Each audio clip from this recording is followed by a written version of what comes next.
Hello दोस्तों, welcome to chemistry demo. Chemistry demo हमने previous video में देखा था सॉल्यूशन के अंदर आइडियल नॉन आइडियल के बारे में। आइडियल सॉल्यूशन क्या होता है, नॉन आइडियल सॉल्यूशन क्या होता है, उसके अंदर पॉजिटिव नेगेटिव डेविएशन और उसका ग्राफ कैसे एक्सप्लेन करना है।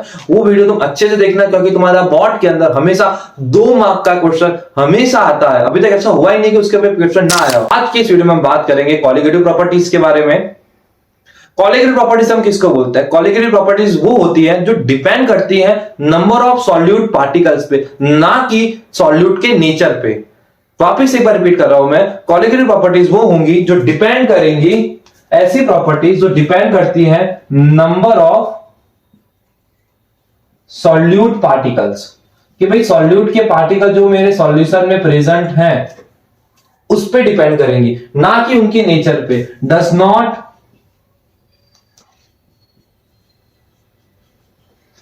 Depend on nature of solute, यानी उसके भाई सॉल्यूट के नेचर से कुछ लेना देना नहीं है दोस्तों। सॉल्यूट का कोई भी नेचर हो, एसिड हो, बेस हो, उससे कोई इंपैक्ट नहीं पड़ता। वो जो प्रॉपर्टीज हैं, ये प्रॉपर्टीज डिपेंड करती है सिर्फ मेरे सॉल्यूशन के अंदर सॉल्यूट के कितने मोल्स प्रेजेंट हैं।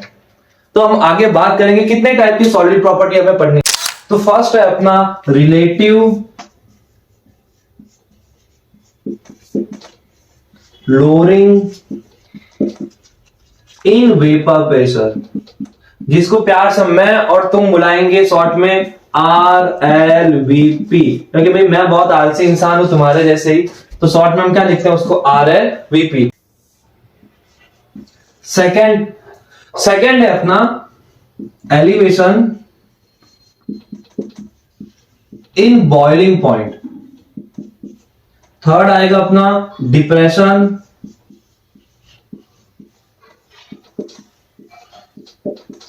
इन फ्रीजिंग पॉइंट। और लास्ट बट नॉट लीस्ट जो है अपना, वो है अपना ऑस्मोटिक प्रेशर। हमारे सिलेबस में ये 4 टाइप की कॉलिगेटिव प्रॉपर्टीज है। पहली है मेरी relative lowering in vapour pressure, second है elevation in boiling point, third है डिप्रेशन इन फ्रीजिंग पॉइंट और लास्ट है मेरा ऑस्मोटिक प्रेशर। और यहां से हमेशा 3 मार्क के क्वेश्चन बोर्ड में हमेशा 3 मार्क के क्वेश्चन आते ही हैं।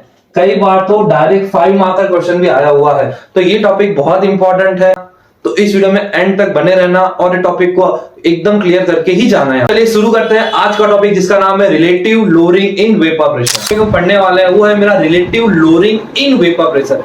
अब बोलोगे सर वेपर प्रेशर तो पहले से पढ़ा हुआ है, वापिस से इसमें क्या पढ़ना है? तो तुमने अगर वेपर प्रेशर पहले से पढ़ा हुआ है तो तुम इस टॉपिक को इजीली समझ पाओगे। अगर तुमने वेपर प्रेशर पहले से नहीं पढ़ा है तो तुम जाओ, मेरे डिस्क्रिप्शन में तुम्हें वीडियो मिल जाएगा वेपर प्रेशर का, वो देखो और फिर आओ। अब हम बात करते हैं टॉपिक पे relative lowering in vapour pressure. हमने पहले जो वेपर प्रेशर पढ़ा था वो हमने किस पे पढ़ा था कि भाई जहां पे मेरा सॉल्यूट और सॉल्वेंट दोनों कैसे थे, लिक्विड थे, यानी कैसे थे, दोनों का नेचर कैसा था, वॉलेटाइल था। बट आज का जो वीडियो हम पढ़ने वाले हैं वो वीडियो में क्या होगा, दोनों लिक्विड नहीं होंगे। ये जो मेरा सॉल्यूट होगा, ये जो मेरा सॉल्यूट है वो होगा सॉलिड, और जो सॉल्वेंट होगा मेरा वो कैसा होगा, वो होगा मेरा लिक्विड। तो ये लेक्चर कैसा है तुम्हारा, मेरा सॉल्यूट होगा सॉलिड और सॉल्वेंट होगा मेरा लिक्विड, यानी कि ये कैसा होगा मेरा नॉन वॉलेटाइल। तुम्हारे सिलेबस के अंदर जितने भी सॉलिड है सारे कैसे हैं, नॉन वॉलेटाइल, और लिक्विड कैसे हैं, सारे लिक्विड है तुम्हारे वॉलेटाइल है सारे। अब कौन कौन से नॉन वॉलेटाइल सॉलिड है तो मैं पहले तुम्हें वो बता देता हूँ। सॉलिड में आएगा तुम्हारा ग्लूकोज, सुक्रोज और यूरिया। तुम्हारे सिलेबस में मोस्ट ऑफ इतने ही सॉलिड यूज होंगे चैप्टर 1 के अंदर, और ये सारे कैसे है, सॉलिड है। और सॉलिड जो होते हैं ना वो नॉन वोलेटाइल होते हैं। अच्छा, नॉन वोलेटाइल और वोलेटाइल क्या होता है पहले तुम्हें वो बताना चाहिए। नॉन वोलेटाइल कंपाउंड वो होते हैं जो इजीली वेपर में कन्वर्ट हो जाए, जैसे हमारे लिक्विड, उनके बीच का इंटरेक्शन लेस हो जाता है, वो इजीली वेपर में कन्वर्ट हो जाते हैं। लेकिन हमारे सॉलिड, उनके मॉलिक्यूल के बीच में इंटरेक्शन कैसा होता है, स्ट्रॉन्ग होता है, तो उतना इजीली वेपर में कन्वर्ट नहीं होते। तो वो वेपर में जाएंगे नहीं तो क्या होगा, वेपर प्रेशर मेरा डिक्रीज हो जाता है। तो अगर मैं बात करूं सॉलिड लिक्विड सॉल्यूशन के लिए, यहां पे सॉलिड लिक्विड सॉल्यूशन, तो यहां पे क्या होगा, अगर मेरा सॉल्यूट कैसा है, सॉलिड है, तो मेरा वेपर प्रेशर क्या हो जाएगा, डिक्रीज हो जाएगा। क्या हो जाएगा भाई, डिक्रीज हो जाता है। तो मैंने यहाँ पे एक बंद कंटेनर लिया हुआ है, ये कंटेनर के अंदर मैंने डाला है सॉल्वेंट के मॉलिक्यूल। अब सॉल्वेंट मेरा है लिक्विड फॉर्म में, तो क्या होगा, बंद कंटेनर है, सरफेस बिना बिना होने के नाते सरफेस के मॉलिक्यूल कहाँ जाएंगे, वेपर में जाएंगे, और उसका कुछ ए का यानी मेरे सॉल्वेंट का कुछ प्रेशर होगा इस बंद कंटेनर के अंदर, और इसमें सिर्फ और सिर्फ सॉल्वेंट के मॉलिक्यूल होने की वजह से इसको मैं क्या लिखूंगा, पी नॉट ए लिखेंगे अपने। अब यहाँ पे मैंने दूसरा लिया हुआ मेरा सॉल्यूट, और सॉल्यूट कैसा है, मेरा सॉलिड है। अब मैं क्या करता हूँ, मैंने सॉल्यूट के मॉलिक्यूल इस कंटेनर में डाले, फिर सॉल्वेंट के मॉलिक्यूल इस कंटेनर में डाले और बंद किया और अच्छे से सेक करके अच्छे से मिक्स कर दिया। अब ध्यान से देखो, तब यहाँ पे कहा क्या होगा कि सरफेस के ऊपर सॉल्वेंट के मॉलिक्यूल भी होंगे और सॉल्यूट के मॉलिक्यूल भी होंगे। अब सॉल्वेंट के मॉलिक्यूल भी हैं और सॉल्यूट के मॉलिक्यूल भी हैं, तो यहाँ पे पहले सॉल्वेंट के मॉलिक्यूल जब वेपर में जाएंगे तो क्या बनाएंगे, उनका कुछ प्रेशर बनेगा। अच्छा, यहाँ पे मैं सॉल्वेंट के लिए पी नॉट वर्ड यूज कर सकता हूँ कि नहीं कर सकता उसके प्रेशर के लिए, तो तुम अगर नोटिस करोगे तो इसके सरफेस पे सिर्फ और सिर्फ सॉल्वेंट के ही मॉलिक्यूल है। तो और यहाँ पे कैसा होगा, इस सॉल्यूशन की सरफेस पे सॉल्वेंट के मॉलिक्यूल भी हैं और सॉल्यूट के मॉलिक्यूल भी हैं, तो हम पी नॉट वर्ड यूज नहीं कर सकते। तो इसके लिए अगर मुझे इस सॉल्यूशन के अंदर अगर प्रेशर बताना है तो मैं क्या लिखूंगा, पार्शियल प्रेशर ऑफ ए, यानी कि पार्शियल प्रेशर ऑफ सॉल्वेंट। अब बात करें सॉल्यूट के प्रेशर के लिए, तो ध्यान से देखो, सॉल्यूट मैंने इसके अंदर मिक्स किया, सॉल्यूट कैसा है, मेरा सॉलिड है, और सॉलिड पर डालूंगा तो क्या उसका कुछ वेपर बनेगा, क्या वो वेपर फॉर्म में जाता है सॉलिड मेरा। कैसे है, मेरे नॉन वोलेटाइल सॉलिड है, नॉन वोलेटाइल सॉलिड मतलब क्या होगा, वो वेपर में नहीं कन्वर्ट होगा, तो वेपर में कन्वर्ट नहीं होगा तो क्या सॉल्यूशन के अंदर उसका कुछ वेपर प्रेशर होगा, नहीं होगा। तो यहाँ पे मैं ऐसा लिख सकता हूँ कि partial pressure A is equal to, पूरे सॉल्यूशन में सिर्फ और सिर्फ ए का ही पार्शियल प्रेशर है, तो यहाँ पे लिखूं ऐसा चलेगा, सॉल्यूशन का प्रेशर, यानी मैं ऐसा बोलूं तो चलेगा ना कि पार्शियल प्रेशर है ए इज इक्वल टू सॉल्यूशन का प्रेशर। कि भाई जो सॉल्यूशन का जो पूरे कंटेनर का प्रेशर था वो किसके बराबर होगा, वो बराबर होगा मेरे सॉल्वेंट के पार्शियल प्रेशर के बराबर। और हमें पता है कि भाई सॉल्वेंट का जो पार्शियल प्रेशर होता है वो कैसे लिख सकते हैं, अपने ऐसा लिख सकते हैं कि इसके प्योर स्टेट का वेपर प्रेशर मल्टीप्लाई में उसी का मोल फ्रैक्शन, तो उससे मुझे क्या मिलता था, उससे मुझे मिलता था पार्शियल प्रेशर ऑफ ए मिलता था, और यहाँ पे ऐसा लिख दूं चलेगा सॉल्यूशन का प्रेशर। अब मैं मोल फ्रैक्शन की जगह ऐसा लिखूं, मोल फ्रैक्शन हम कैसे नहीं, मोल फ्रैक्शन, अब मैं मोल फ्रैक्शन में ऐसा लिख सकता हूं, mole fraction A plus mole fraction B क्या होता है, 1 होता है, तो मैं 1 को वहां शिफ्ट कर दूं तो मैं मोल फ्रैक्शन 1 की जगह ऐसा लिख सकता हूं 1 माइनस मोल फ्रैक्शन B, यानी कि B क्या था, मेरा सॉल्यूट का मोल फ्रैक्शन था। अब यहाँ पे मैं B को पुट करके, यानी सॉल्यूशन का जो प्रेशर है यहाँ पे लिख दूं भाई प्योर स्टेट का वेपर प्रेशर ऑफ सॉल्वेंट, और A की जगह हम लिखेंगे 1 minus mole fraction of solute, ये इससे मल्टीप्लाई होगा और मोल फ्रैक्शन B से भी मल्टीप्लाई होगा, तो ऐसा लिखूं मैं P not A minus pure state का वेपर प्रेशर और मोल फ्रैक्शन B, और यहाँ पे सॉल्यूशन का वेपर प्रेशर तो है ही पहले से। अब मैं क्या कर रहा हूँ, ये जो सॉल्यूशन वाली जो टर्म है मेरी उसको यहाँ पे लाऊंगा तो क्या हो जाएगी, माइनस हो जाएगी, और ये जो टर्म है उसको यहाँ पे लाऊंगा तो क्या हो जाएगी, प्लस, तो उसको मैं यहाँ पे लिखूं, ऐसा लिख सकते हैं अपने यहाँ पे कि P naught A mole fraction of solvent, यहाँ पे सॉल्यूशन का प्रेशर, ये जो टर्म है मेरी इसको मैं बोलूंगा लोअरिंग इन वेपर प्रेशर। अब अगर मैं ये पी नॉट ए को इसके डिवाइड में भेज दूं तो यहाँ पे क्या बचेगा, देखो तो mole fraction B is equal to P naught A minus solution का प्रेशर, और यहाँ पे क्या होगा पी नॉट ए क्या है मेरा, ये ए है मेरा सॉल्वेंट के प्योर स्टेट का वेपर प्रेशर। तो ये जो मिला ना, ये मुझे मिला रिलेटिव लोअरिंग वेपर प्रेशर, कि मैंने रिलेट किया कि भाई कितना डिफरेंस आ रहा है किसके रेफर में, मेरे प्योर स्टेट के सॉल्वेंट के रेफर में। तो यहाँ पे अगर मैं तुम्हारे लिए लिख दूं तो पी नॉट ए क्या था मेरे लिए, प्योर स्टेट का, प्योर लिक्विड सॉल्वेंट का वेपर प्रेशर, पीएस क्या है मेरा, वो है मेरे सॉल्यूशन का टोटल वेपर प्रेशर, यानी सॉल्यूशन का vapour pressure. Mole fraction B क्या है मेरे लिए, मोल फ्रैक्शन बी ने, बी मतलब बी था मोल फ्रैक्शन ऑफ सॉल्यूट, चलेगा, डन। अच्छा, ये फॉर्मूला क्या डिराइव हुआ, ये फॉर्मूला मेरा डिराइव हुआ relative lowering in vapour pressure का। क्या लगता है तुम्हें एग्जाम में इतना इजी पूछेंगे कि ये सबका वैल्यू दी होगी प्रेशर की और डायरेक्ट मोल फ्रैक्शन निकाल लो, या तो मोल फ्रैक्शन दिया होगा ये निकाल लो, क्या लगता है इतना इजी पूछेंगे? नहीं, वो लोग इतना इजी नहीं पूछते। बोर्ड वाले क्या करते पता है, बहुत चालाक है। वो लोग क्या बोलेंगे, वो लोग बोलेंगे भाई ये जो मोल फ्रैक्शन बी है वो निकालने का फॉर्मूला मेरा क्या होता है, तो ऐसा लिख दूं मैं पहले तो ये फॉर्मूला मेरा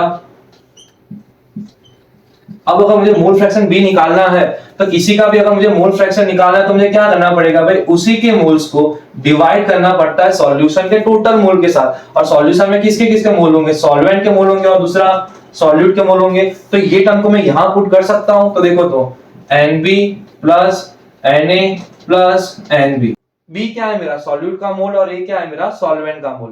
तो यहाँ पे एक और ये फॉर्मूला मिलता है, बट एग्जाम में इससे वो लोग का पेट नहीं भरता।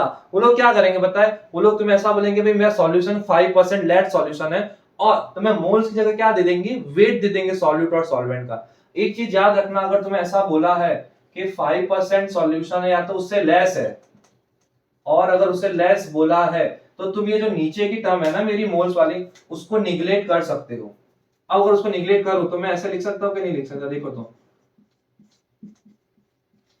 अच्छा, अगर मुझे सॉल्वेंट के मोल निकालने, सॉल्यूट के मोल निकालना है तो उसका फॉर्मूला क्या होगा, वेट ऑफ सॉल्यूट, यहाँ पे क्या होगा molar mass of solute, multiply में ये तो मैंने निगलेक्ट कर दिया, यानी कि NB को तो मैंने क्या ले लिया है, फिलहाल 0 ले लिया है, ठीक है। और Na यानी क्या था, सॉल्वेंट का था, और सॉल्वेंट का अगर मुझे मोल्स निकालना है तो मैं ऐसा लिख सकता हूँ, वेट ऑफ सॉल्वेंट मल्टीप्लाई में मोलर मास ऑफ सॉल्वेंट। ये दो फॉर्मूले तुम्हें खास ध्यान रखने हैं, एक ये वाला फॉर्मूला और एक तुम्हारा ये वाला फॉर्मूला।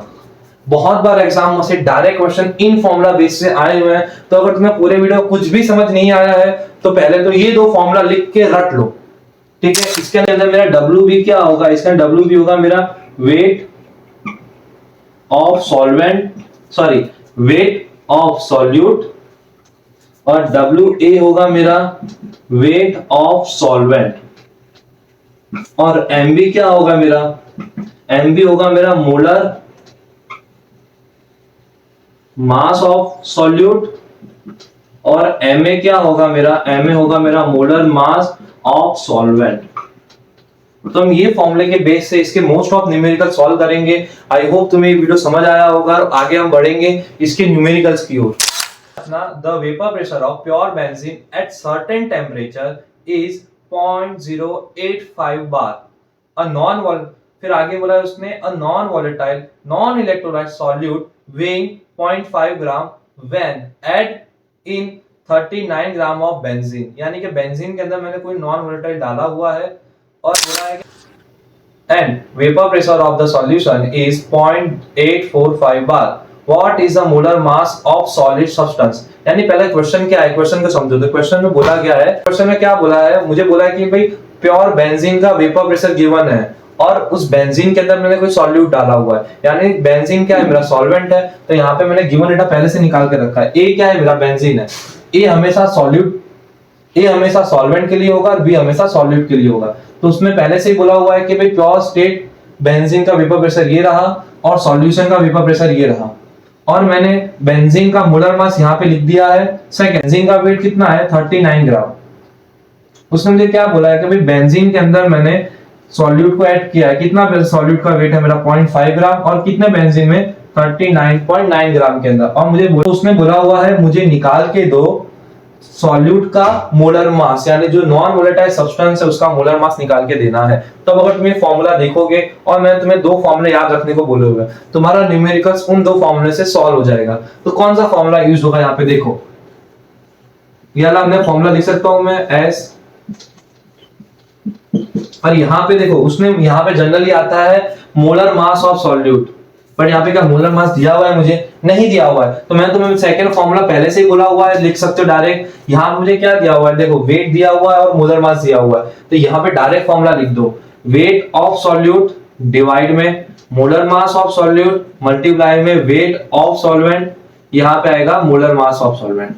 अब सबकी वैल्यू तुम्हें सिर्फ पुट करनी है। पी नॉट ए कितना है तुम्हारे पास 0.850 माइनस सॉल्यूशन का वेपर प्रेशर कितना गिवन है 0.845, और मुझे यहाँ पे क्या लिखूंगा मैं, पी नॉट ए का वेपर प्रेशर पहले से ही मेरे पास है।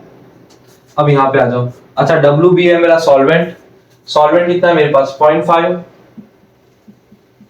और एम ये क्या है मेरा बेंजीन का मोलर मास कितना है 78 डिवाइड में एमबी तो निकालना है, यानी कि सॉल्वेंट का मोलर मास निकालना है, और सॉल्वेंट का वेट यानी बेंजीन का वेट दिया हुआ है मुझे 70, इसका वेट मुझे दिया हुआ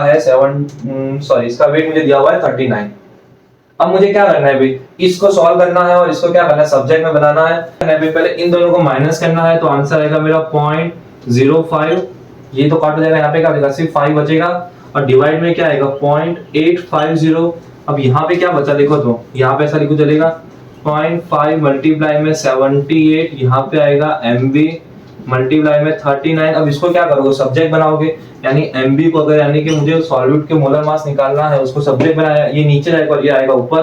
तो मेरा जो फाइनल आंसर आएगा, तो देखो क्या आएगा, पॉइंट मल्टीप्लाई में 78 डिवाइड में आएगा मेरा 0.005, ये यहाँ ऊपर आ गया 0.850, यहाँ पे ऑलरेडी 39 तो पहले से ही है। तो अब मैं अगर इसको आगे सॉल्व करूंगा, तो मेरा जो मोलर मास आएगा वो आएगा 170। अच्छा, यूनिट लगाना मत भूलना, वरना यूनिट के 1 मार्क कटेंगे। तो यहाँ पे क्या आएगा 170 ग्राम पर मोलर। यहाँ पे क्वेश्चन लिखा हुआ है, ये तुम्हारे प्रीवियस ईयर में बोर्ड में आया हुआ क्वेश्चन है, मैंने तुम्हारे पीवाईक्यूज में से लिया है क्वेश्चन है। क्या बोला है यहाँ पे, at 25 kelvin the saturated vapour pressure of H2O is, यानी मुझे यहाँ पे बोला हुआ है वेपर प्रेशर ऑफ H2O, और H2O क्या होता है, मेरा सॉल्वेंट होता है, सिर्फ उसका प्रेशर दिया हुआ है, कितना दिया हुआ है, P0 A लिख सकता हूँ 30, कितना दिया हुआ है 3.165 किलो पास्कल।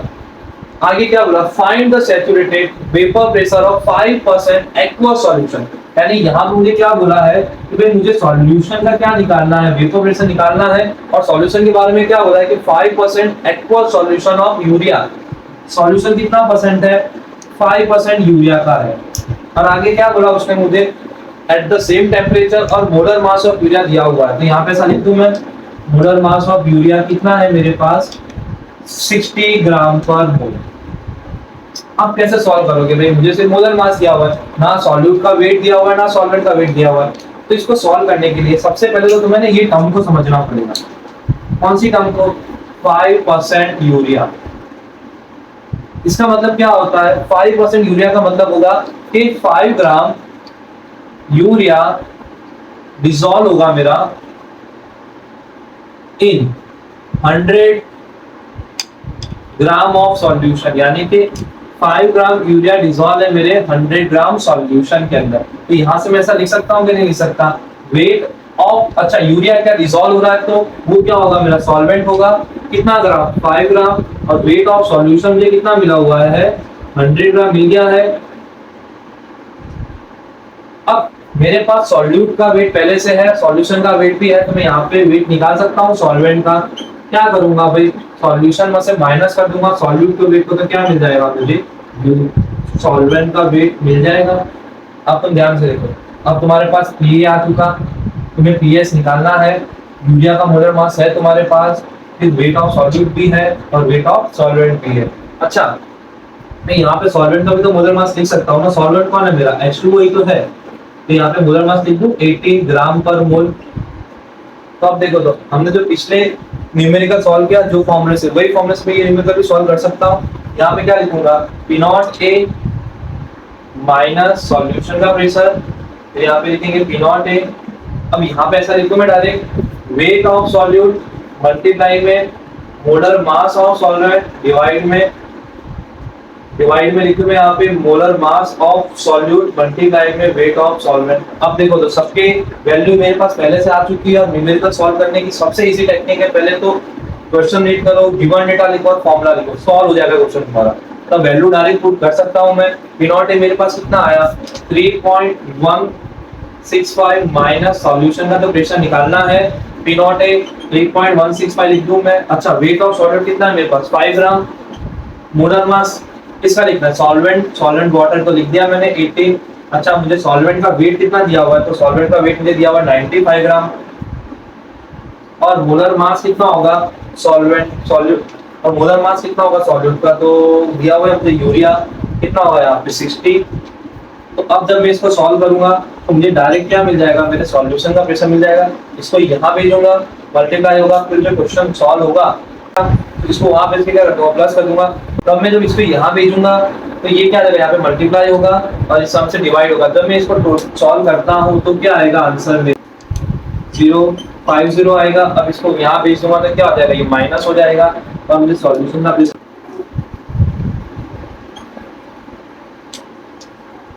क्लियर है, समझ आया तुम्हें? तो ये ऐसा हमने सॉल्व किया और ये तो आई होप तुम्हें वीडियो समझ आया होगा। अच्छा, कोई भी क्वेश्चन है तुम्हें इस टॉपिक रिलेटेड या तो केमिस्ट्री में कुछ भी रिलेटेड, तो डायरेक्ट मुझे कमेंट में पूछ सकते हो। सेकंड, अगर और भी तुम्हें कोई क्वेश्चन का डाउट है तो क्वेरी मुझे मेरे इंस्टा पे डीएम कर सकते हो। इंस्टा आईडी तुम्हें मेरे डिस्क्रिप्शन पे मिल जाएगा। I hope, thank you.